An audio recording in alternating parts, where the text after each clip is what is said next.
His behavior convinced everybody that the attack would come in a matter of hours. It didn't. 3,000 hours had passed since the first warning had reached Tanith. That made 5,000 since Victor's ships were supposed to have left Xochitl. There were those, Boak Valkenhayn among them, who doubted now if he ever had. "The whole thing's just a big Gilgamesher lie," he was declaring. "Somebody, Nicky Gratham, or the Everards, or maybe Victor himself, paid them to tell us that, to pin our ships down here. Or they made it up themselves, so they could make hay on our trade planets." "Let's go down to the ghetto and clean out the whole gang," somebody else took up. "Anything one of them's in, they're all in together." "Niflheim with that. Let's all space out for Xochitl," Manfred Ravallo proposed. "We have enough ships to lick them on Tanith. We have enough to lick them on their own planet." He managed to talk them out of both courses of action. What was he, anyhow? Sovereign Prince of Tanith, or the non-ruling King of Marduk, or just the chieftain of a disciplineless gang of barbarians?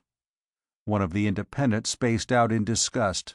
The next day, 2 others came in, loaded with booty from a raid on Bragi, and decided to stay around a while and see what happened.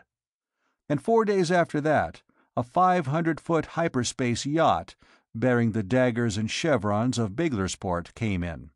As soon as she was out of the last microjump, she began calling by screen. Trask didn't know the man who was screening, but Hugh Rathmore did. Duke Joris, confidential secretary. "Prince Trask, I must speak to you as soon as possible," he began, almost stuttering. Whatever the urgency of his mission, one would have thought that a 3,000-hour voyage would have taken some of the edge out of it. "It is of the first importance." "You are speaking to me. This screen is reasonably secure, and if it's of the first importance, the sooner you tell me about it." "Prince Trask, you must come to Graham, with every man and every ship you can command. Satan only knows what's happening there now, but 3,000 hours ago, when the Duke sent me off, Omfrey of Glaspeth was landing on Wardshaven. He has a fleet of 8 ships, furnished to him by his wife's kinsman, the King of Haltaclear. They are commanded by King Conrad's space Viking cousin, the Prince of Xochitl." Then a look of shocked surprise came into the face of the man on the screen, and Trask wondered why, until he realized that he had leaned back in his chair and was laughing uproariously. Before he could apologize, the man in the screen had found his voice.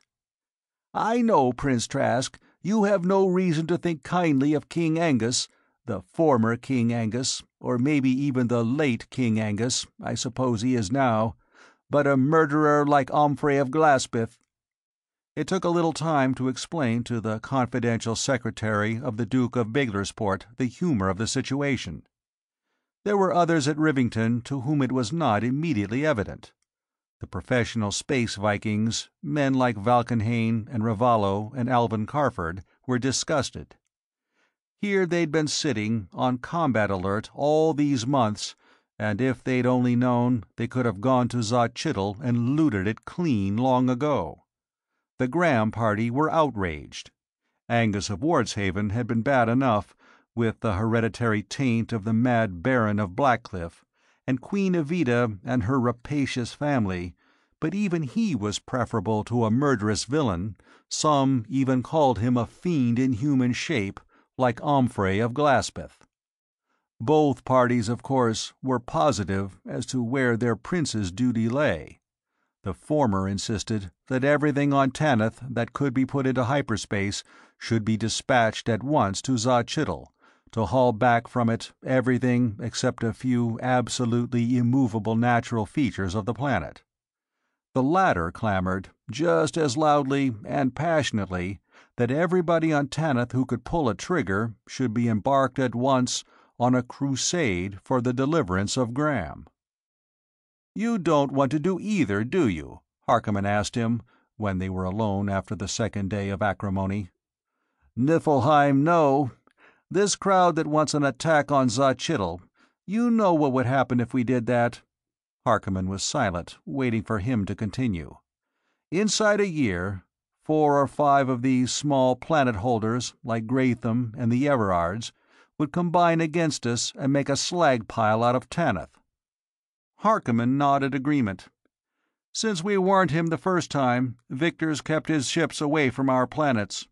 If we attack Zachitl now, without provocation, nobody'd know what to expect from us.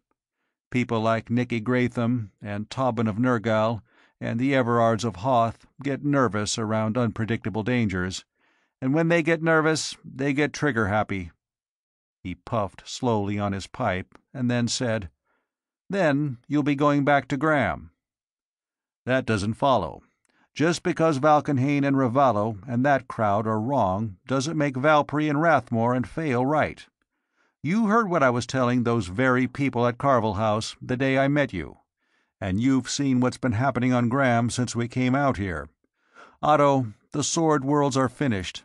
They're half decivilized now. Civilization is alive and growing here on Tanith. I want to stay here and help it grow." "Look, Lucas," Harkonnen said, "you're Prince of Tanith, and I'm only the Admiral.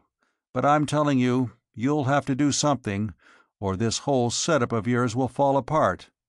As it stands, you can attack Zachitl, and the Back to Graham party would go along. Or you can decide on this crusade against Omfrey of Glaspeth, and the Raid Zachitl Now party would go along. But if you let this go on much longer, you won't have influence over either party. And then I will be finished. And in a few years, Tanith will be finished."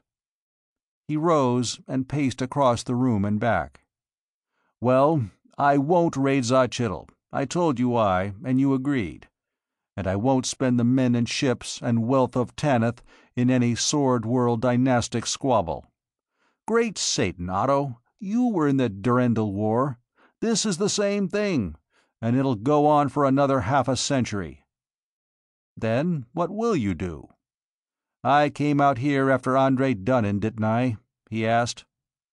"I'm afraid Ravallo and Valpry, or even Valkenhayn and Morlund, won't be as interested in Dunnan as you are." "Then I will interest them in him. Remember, I was reading up on Hitler, coming in from Marduk? I will tell them all a big lie. Such a big lie that nobody will dare to disbelieve it." End of chapter 24.